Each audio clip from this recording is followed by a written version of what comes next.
Bismillahirrahmanirrahim. Assalamualaikum warahmatullahi wabarakatuh. Perkenalkan, nama saya Mutia Gita Fajar dengan NIM 1803042. Pada kesempatan kali ini, saya akan presentasikan tugas akhir akuntansi syariah terkait materi laporan keuangan entitas nirlaba. Dosen pengampu saya terkait mata kuliah akuntansi syariah ini adalah Ibu Ade Elsa Betavia, SE MSI. Baiklah, selamat menyaksikan. Seperti yang sudah saya jelaskan tadi, laporan keuangan entitas nirlaba yang akan saya jelaskan kali ini adalah pada Masjid Mutakin Lapai dengan bulan periodenya yaitu periode April 2021. Pada bagian ini saya akan menjelaskan tentang entitas nirlaba berdasarkan PSAK 45. Menurut PSAK 45 tahun 2011, organisasi nirlaba merupakan organisasi yang memperoleh sumber daya dari pemberi sumbangan yang tidak mengharapkan pembayaran kembali atau manfaat ekonomik yang sebanding dengan jumlah sumber yang diberikan. Karakteristik entitas nirlaba dalam PSAK 45 2011 yaitu sumber daya entitas yang berasal dari sumbangan, tidak bertujuan memperoleh laba, dan tidak adanya kepemilikan seperti entitas bisnis pada umumnya atau dengan kata lain dimiliki oleh publik. Nah, berdasarkan penjelasan ini, maka kita tarik kesimpulan bahwa masjid merupakan entitas nirlaba, di mana masjid itu sendiri merupakan memiliki sumber daya entitas yang berasal dari sumbangan. Seperti yang kita tahu, masjid banyak menerima kas dari infak, sedekah, maupun sumbangan-sumbangan lainnya. Dan itu tidak bertujuan untuk memperoleh laba dan tidak adanya kepemilikan seperti bisnis. Jadi masjid seperti yang kita tahu adalah fasilitas publik. Pada bagian ini saya akan menjelaskan profil dari Masjid Mutakin. Alamat masjid ini di Jalan Tanjung Indah, Kelurahan Kampung Lapai, Kecamatan Nanggalo, Padang. Luas tanahnya yaitu sebesar 1.600 meter persegi dengan status tanahnya sudah sertifikat hak milik. Luas bangunannya yaitu 600 meter persegi dan daya tampung bisa menampung sampai 600 jamaah. Dan juga masjid ini berdiri pada tahun 1970. Kegiatan dari masjid ini seperti biasa yaitu pelaksanaan ibadah sholat, baik itu fardu maupun ibadah sholat lainnya, perayaan hari besar Islam, pengajian, pemberdayaan zakat, sholat Jumat, dakwah, dan pendidikan Islam TPA, dan juga ibadah-ibadah umat muslim lainnya. Pengelompokan aset neto sesuai PSAK 45 paragraf 5 halaman 2. Nah, di sini pengelompokannya terdiri dari 3, yaitu aset neto terikat permanen, aset neto tidak terikat, dan aset neto terikat temporer. Nah, aset neto terikat permanen ini merupakan pembatasan penggunaan sumber daya yang ditetapkan oleh penyumbang agar sumber daya tersebut dipertahankan secara permanen. Tetapi organisasi diizinkan untuk menggunakan semuanya atau sebagian manfaat ekonomi lainnya yang berasal dari sumber daya tersebut. Nah, di sini dapat kita simpulkan bahwa aset neto tidak terikat permanen ini merupakan sumber daya yang berasal dari penyumbang. Untuk penggolongan pada Masjid Mutakin ini terdiri dari tanah, bangunan, dan akumulasi penyusutan bangunan. Selanjutnya, pada aset neto tidak terikat, yaitu sumber daya yang penggunaannya tidak dibatasi untuk tujuan tertentu oleh pemberi sumber daya dan tidak mengharapkan pembayaran kembali. Batasan terhadap penggunaan aset neto tidak terikat dapat berasal dari sifat entitas nirlaba. Jadi maksudnya dari aset neto tidak terikat ini sumbernya itu hampir sama dengan aset neto terikat permanen. Namun pada aset neto tidak terikat ini dia penggunaannya tidak terikat, dia bisa digunakan atau dimanfaatkan untuk kepentingan operasional. Penggolongannya pada Masjid Mutakin ini yaitu kas dan setara kas, perlengkapan, peralatan, serta akumulasi penyusutan peralatan. Selanjutnya yaitu aset neto terikat temporer, yaitu sumber daya yang penggunaannya dibatasi untuk tujuan tertentu oleh penyumbang. Pembatasan tersebut dapat bersifat permanen atau temporer. Nah, maksudnya di sini adalah aset-aset yang diberikan oleh penyumbang, namun di sini entitas perlu mempertanggungjawabkannya. Jadi dia harus membaginya lagi atau menyerahkannya kepada pihak yang berhak, karena di sini tujuannya bukan untuk aktivitas entitas tersebut. Penggolongannya pada Masjid Mutakin ini yaitu adalah kas dan setara kas. Nah, kas dan setara kas pada aset neto terikat temporer ini tidak sama dengan aset neto tidak terikat.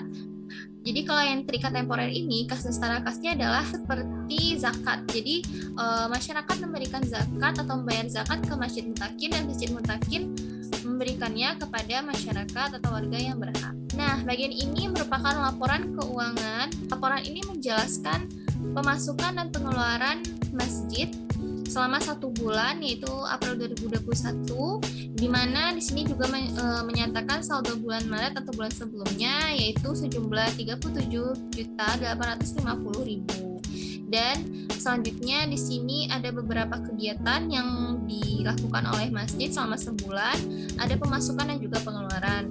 Nah, namun di sini didominasi oleh infak, subuh, dan tarawih karena pada April 2021 ini termasuk pada bulan Ramadan. Jadi banyak pemasukan berupa infak, subuh, dan tarawih. Serta untuk total yaitu 63.699.500. Nah, dapat kita simpulkan bahwa total ini sangat besar, sangat meningkat dari saldo pada bulan Maret atau bulan sebelumnya. Karena ya di sini adalah bulan April ini adalah bulan Ramadan, jadi alhamdulillah banyak pemasukan yang terjadi. Dan berikut ini merupakan daftar aset dari Masjid Mutakin Lapai per April 2021. Di sini juga menyatakan berapa penyusutan per tahunnya, penyusutan per bulannya, bulan terpakai, serta akumulasi penyusutan pada April 2021 maksudnya, maaf. Nah, untuk selanjutnya ini akan sangat diperlukan dalam pembuatan jurnal penyesuaian dan pembuatan laporan keuangan nantinya. Ini sudah saya tanda-tandai, di mana yang berwarna abu-abu itu merupakan peralatan, yaitu kipas angin lama, kipas angin baru, AC, mikrofon, dan speaker. Dan untuk yang berwarna biru seperti kertas HVS, kanebo pembersih, pengharum ruangan, juga pembersih kamar mandi, ini merupakan perlengkapan masjid. Di sini juga diperlihatkan jumlah dari aset bangunan dan juga aset tanah. Nah, daftar aset Masjid Mutakin Lapai terdiri dari bangunan, tanah, perlengkapan, dan peralatan. Untuk bangunan memiliki luas 600 meter persegi dan diperoleh pada tahun 1970. Untuk tanah tidak ada informasi pasti tentang asal kepemilikan tanah karena masjid ini sendiri sudah lama dibangun, yaitu tahun 1970. Jadi saya tidak mendapatkan informasi yang pasti tentang perolehan tanah tersebut. Namun dapat diketahui bahwa tanah telah memiliki sertifikat hak milik dengan luasnya sebesar 1.600 meter persegi yang diperoleh pada tahun 1970. Untuk perlengkapan yaitu alat-alat yang dimiliki oleh masjid selain penunjang ibadah di masjid atau kegiatan utamanya. Untuk perlengkapan ini seperti yang sudah saya jelaskan tadi, dia terdiri dari kanebo pembersih, pengharum ruangan, kertas HVS, dan juga pembersih kamar mandi. Dan untuk peralatan itu terdiri dari kipas angin, AC, mikrofon, dan speaker. Berikut ini merupakan penggolongan penjabaran jenis aset neto menurut PSAK 45 pada Masjid Mutakin Lapai. Terdiri dari 3 jenis seperti yang dijelaskan tadi, yaitu aset neto tidak terikat, terdiri dari kas dan setara kas, perlengkapan, peralatan, dan akumulasi penyusutan peralatan dengan jumlahnya yaitu Rp134.462.361. Pada aset neto terikat temporer terdiri dari kas dan setara kasnya sejumlah Rp9.462.500 dan juga aset neto terikat permanen yang terdiri dari tanah, bangunan masjid, akumulasi penyusutan bangunan dengan jumlah Rp2.137.500.000. Nah, ini merupakan neraca saldo per April 2021 Masjid Mutakin Lapai. Jumlah saldonya, balance-nya yaitu Rp4.196.210.000. Lalu untuk step selanjutnya ini merupakan daftar perkiraan. Daftar perkiraan ini merupakan akun-akun yang akan muncul yang terdapat dalam laporan keuangan dari Masjid Mutakin Lapai ini nanti, yaitu terdiri dari aset lancarnya, kas dan setara kas, dan perlengkapan, aset tetapnya tanah, bangunan, akumulasi penyusutan bangunan, peralatan, dan akumulasi penyusutan peralatan. Untuk kewajiban berupa utang, untuk aset neto yaitu aset neto tidak terikat, terikat temporer, dan terikat permanen. Pendapatan, nah inilah yang paling penting, yang paling menjadi inti dari pelaporan keuangan masjid ini. Pendapatan terdiri dari pendapatan infak subuh dan tarawih, pendapatan infak Jumat, dan pendapatan sedekah. Untuk beban bisa dilihat sendiri oleh teman-teman, ini cukup banyak ya. Nah, dan untuk debit kreditnya bisa dilihat juga, dan untuk penggolongan laporan keuangannya untuk aset dan kewajiban itu termasuk pada laporan posisi keuangan seperti biasa. Dan juga untuk laporan aktivitas itu terdiri dari akun-akun pendapatan dan beban. Untuk selanjutnya kita akan menghitung penyusutan, di mana rumusnya yaitu harga perolehan dikurang nilai residu dibagi umur ekonomis. Untuk pertama yang dijelaskan yaitu peralatan, di mana peralatan itu terdiri dari kipas angin lama, kipas angin baru, AC, speaker, dan mikrofon. Inilah yang kita perlukan untuk mencari penyusutannya, yaitu harga perolehan dibagi dengan umur ekonomis. Kebetulan di sini tidak ada nilai residunya, maka kita hanya langsung saja harga perolehan dibagi dengan umur ekonomis, maka hasilnya adalah 205.000. Dan untuk mencari penyusutan per bulannya tinggal dibagi dengan 12. Seperti 205.000 dibagi 12 hasilnya adalah 17.083. Dan juga setelah dihitung bulan terpakainya yaitu sebesar 136 bulan, dan dengan ini kita dapat menghitung akumulasi penyusutan per April 2020. Itu dengan cara mengkalikan 17.083 atau beban penyusutan per bulan ini dikali dengan bulan terpakainya. Di sini adalah 136 bulan misalnya. Nah, dapatlah hasilnya akumulasi penyusutan per April 2021-nya yaitu Rp2.323.333. Begitu juga untuk barang-barang peralatan lainnya dengan total penyusutan per tahun sebesar Rp3.413.333. Penyusutan per bulannya sebesar Rp284.444, dan akumulasi penyusutan per Aprilnya yaitu Rp22.285.139. Selanjutnya pada bangunan, tinggal kita bagi 2.250.000.000 ini dengan 60 tahun, maka dapat beban penyusutan per tahunnya yaitu Rp37.500.000, dan untuk per bulannya tinggal dibagi 12 dengan Rp3.125.000. Berikut ini saya akan menjelaskan jurnal kas masuk yang merupakan step selanjutnya dari pembuatan laporan keuangan masjid ini. Terdiri dari beberapa kegiatan yang menjadi pemasukannya, yaitu penerimaan infak hamba Allah, terima infak Jumat, terima sedekah, lalu terima infak subuh dan tarawih. Total kas masuk 30.309.900. Untuk jurnal kas keluarnya itu terdiri dari beberapa kegiatan, yaitu terkait pembayaran honor khatib Jumat, pembelian alat pembersih kamar mandi, kegiatan cat masjid, pembelian triplek, pembayaran honor khatib Jumat, servis AC, membayar beban listrik dan air, membeli bahan untuk renovasi, membayar gaji marbot, dan memberi sumbangan kepada warga sakit. Jumlah kas keluar yang terjadi adalah sebesar Rp3.648.400. Berikut ini step selanjutnya adalah membuat neraca saldo per 31 April 2021. Karena tadi kita sudah menjabarkan apa-apa saja kegiatan yang membuat kas masuk dan kas keluar dan memperoleh jumlahnya, kita akan membuat neraca saldonya, di mana neraca saldo ini terdiri dari jumlah dari aset lancar, aset tetap, dan aset neto, dan juga kewajiban, serta pendapatan dan juga beban. Untuk totalnya, balance-nya yaitu sebesar Rp4.226.519.900. Nominal yang ada pada neraca saldo ini kita dapat dari saldo sebelumnya, yaitu neraca saldo pada 1 April 2021, dan kita perhitungkan atau kita jumlahkan baik itu pengurangan atau penjumlahan dari kegiatan-kegiatan yang ada pada selama bulan April 2021 ini. Nah, maka dari itu kita masukkan nominalnya ke debit maupun kredit sesuai dengan saldo normalnya. Oke, selanjutnya kita akan membuat jurnal penyesuaian pada tanggal 30 April 2021 terkait dengan beban perlengkapannya, yaitu selama 1 bulan ini jadi di debit beban perlengkapan sebesar 22.291 dan di kredit perlengkapan sebesar 22.291. Nah, ini berasal dari jumlah perlengkapan yang dimiliki dibagi 12 bulan. Jurnal penyusutan selanjutnya yaitu ada penyusutan untuk untuk peralatan, penyusutan peralatan dan juga penyusutan bangunan. Di mana sudah kita perhitungkan sebelumnya, yaitu harga perolehan dibagi umur ekonomis telah didapatkan akan dibagi dengan 12. Jadi dapatlah penyusutan per bulannya sebesar untuk peralatan yaitu 3.125.000 dan bangunan sebesar 284.444 rupiah. Step selanjutnya yaitu membuat neraca lajur.